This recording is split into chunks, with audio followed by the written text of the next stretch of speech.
What's up, everybody? We're doing an episode here at IPR. I'm Efrain Martinez. It's going to be episode 165 of the Escolax Hour, where we bring you paintings, artists, singers, rappers, local issues.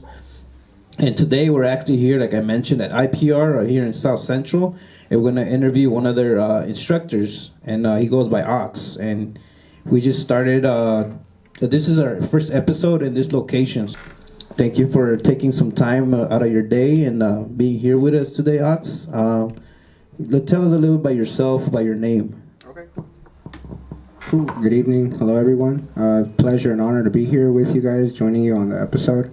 Well, Ox came about as, it was first prior to Ox. I used to go by Realms, which would define as, the world around me or everything that had to do around me in general. And so graffiti was in the mix, but Ox came about because I wanted to infuse some meaning to my name. I just didn't want to have a name that stuck to me and just, it was just letters. What Ox means is always understand expression. It's one of the acronyms that I use to express myself in general in everything that I do. Well, there you guys have it. A little bit about his name. And you want to tell us how it is? You grew up in this area in South Central? Tell us a little bit how it was growing up as a youth and how IPR affects this area and how impacted you growing up. Okay.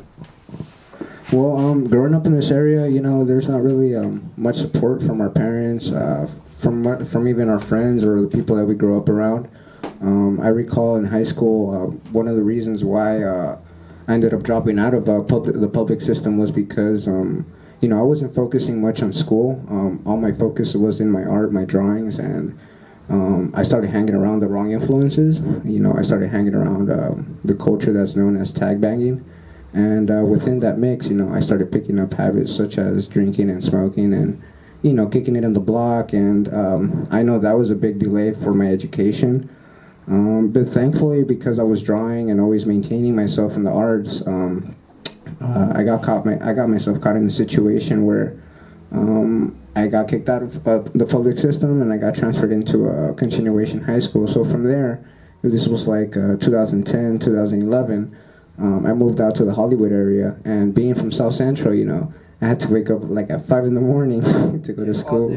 Yeah, 5 in the morning to get to school like at 7. And it was very different vibe, very different atmosphere as far as the people there, and just being, having to come across different areas where there were different writers and whatnot. I knew that I had to back myself up more than just South Central. I just couldn't be repping this crazy wild side. I had to, put some meaning into it because I wanted to move forward. I knew that if I stuck around the same people, I would end up in the same situation. This time, not in the school, but out in the streets. So actually, along the whole process, I had my parents there to support me. They were always there. You should take art classes, you should take drawing classes, and whatnot. And I did. I managed to get a couple scholarships to go out to Pasadena Art Center.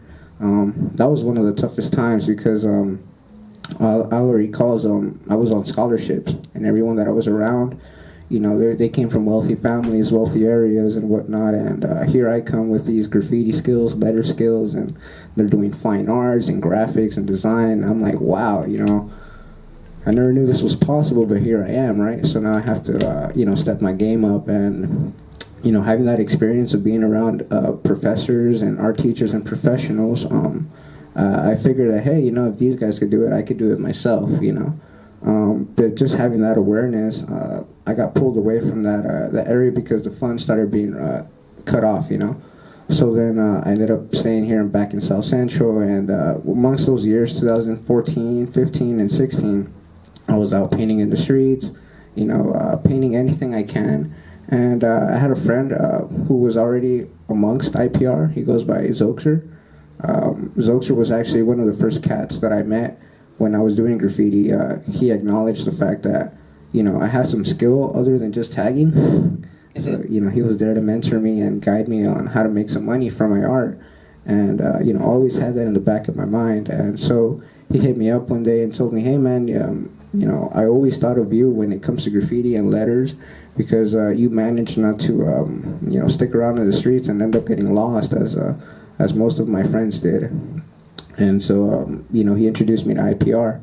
I started coming to IPR, and at first I was a little closed to wanting to open my world as far as like how I saw art and what it meant to me, because I had this big conviction that I had to give back. Other than making a name for myself, I felt like, hey, I was one of those youth that was out there, lost and wondering, like, what could I make my life, what can I make my life out of, other than just graffiti. And I figured, hey, I could be that sort of like voice, that light, or even that guy to let you know, hey man, you shouldn't be kicking it right here. You shouldn't be smoking and whatnot. You should pick up a sketchbook and draw, and work on your art, because there's an actual career path out there. There's actual schools and scholarships, and there's ways to get out of the hood, and that's basically what we're trying to do here. Trying to show these kids that they don't really connect with much of the people around here, because there's a sort of stigma, like if you don't come from South Central, you can't connect. So that even myself, if I couldn't find someone who grew up in the same environment as I did, I would find it very hard to connect with them and really find something that I could take away from that. And I feel here the kids just come because they connect, and they actually can take something away from that. So I feel like I'm accomplishing that side of my mission, and little by little I'm opening up to what I want to create with my name. No worries. The more info we get out of the artist, that's kind of what the show is about. I mean, it is the Escolax Hour, but we do make it about the artists themselves. Like yourself, we can share a similar story. Like, I used to do graph way back in the days, and then the reason, that I kind of stepped out of it because it was getting too crazy. And then later on, I'm like, I'm just gonna do canvas work. And then later on, I'm like, what am I gonna do with this canvas? And then we got the chance to start the show, and that's how the show. If I wasn't involved in like graffiti way back then, this show wouldn't exist. Right. So it's like you're saying, you gotta just kind of evolve as you go. Exactly. And just take your knowledge and just try to make something with it and out of it. Exactly. And try to impact the next generation. Right on. Very good. Now this line is me.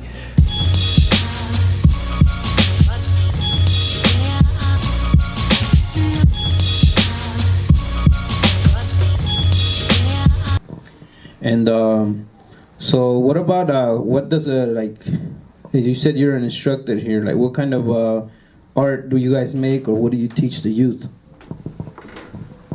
Well, for the most part, not everyone has picked up a spray can. They might have capped tags and whatnot, maybe a bomb, caught a couple throw-ups, but what we teach here is basically the fundamentals of what letter structure is, and how to break down graffiti pieces. That's something that I take very dear to my heart. Personally, I believe that if you don't go through the process step by step, you just can't skip the steps and feel like you're there. You really have to evolve, like as you mentioned, from your tags to your throw-ups, from your throw-ups to your bombs, to your pieces, to then your masterpieces and whatnot, and then it goes from there. So one of the things that I decided to take charge of here is basically breaking down to the kids the alphabet, so breaking down the alphabet, breaking down different styles, from block to wild style to even just old school New York style. I try to take a bit of elements of that and apply it a lot to my work. But really, other than graffiti, we teach stencil work. We teach a lot of any arts in general, anything that has to do with acrylics, spray cans, color pencils, watercolors. But the philosophy behind all that, it's not really just to be an artist, but to heal through the process, because we do have I feel like a lot of artists carry trauma that they're, trying to either escape or dive into to find some sort of answer.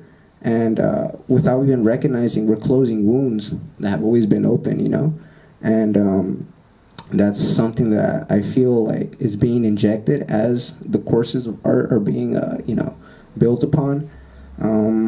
You can't forget that with letters you can make words, and with words you can impact people, right? So that's something that I guess has been a blessing, because from always just doing names and letters, now I have a message to say, you know, and I can back these kids up with, you know, backing them up with a voice on the canvas, you know, and having the opportunity to put themselves out there and make some cash.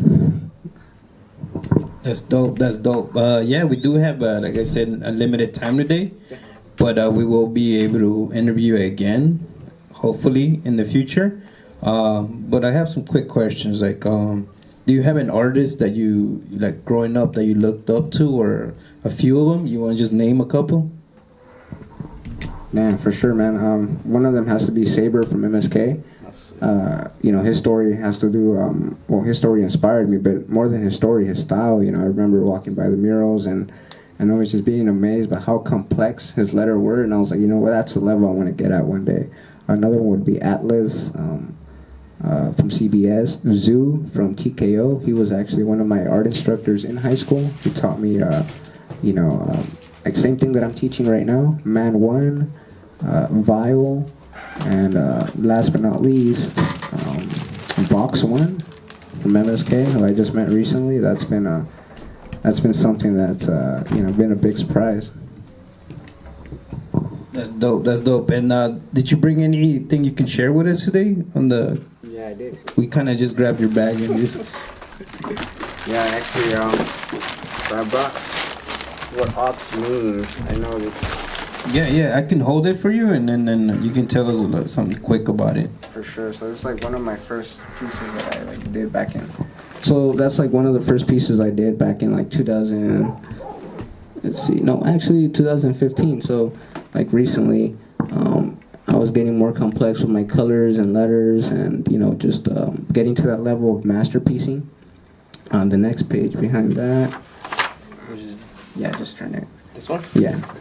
That's where I defined ox. I'll just read it to you guys. It says, always understand expression, the driving force hidden deep within. It never stops creating illustrations, colors, and messages of beauty in the subconscious section of my mind, given to me in a state of mind under meditation, you know, commas, and story behind the journey of my life and my personal legend written as my destiny. Would you like to share one more? Or? Yeah, sure. Oh yeah, that's one of the other ones, man. I'm actually pretty surprised that one popped up. So just back again, you know, one of the things we try to teach here is the basics of making 3Ds, breaking borderlines, having crazy fill-ins, letter structures. The A would be right here, the U would be there, and the X would be there, and an arrow just to have movement in there. So, you know, just try to fill as much as I can with what I've learned amongst the years, but it's pretty neat to see how far I've come. All right. Thanks for sharing those few words and then the meaning of ox with us. Yeah. And here you go, sir. And yeah, I mean, like I was saying, today we are doing just a quicker interview than what we usually do. Usually we go for like an hour to 2 hours, and we get really deep. I like that. But yeah, before we do run out of time, would you like to say a shout out to anybody that's going to be watching this episode later on? Yeah, sure. Shout out to everyone out there watching who's you know, deciding what their destiny in life will be. You know, keep following your dreams, keep pursuing what's true to your heart. You know, follow what's true to you, love what you do, and you know, keep inspiring the next generation, because if you don't pass on what you've learned, you know, you won't live on, you know. That's one of the things I want to shout out, and shout out to my moms, shout out to God, and shout out to everyone out there. And right, how long do we have, Marcos? We have 1 minute. Well, I want to thank you again for sitting down with us today. Because I mentioned it is kind of short, but thank you for making it. And we'll be back in the next episode, 166, and hopefully Ox will be able to paint live for one of our episodes. Yeah. And yeah, we'll catch you guys next time. This has been Efrain, Marcos, Hoken, and Ox.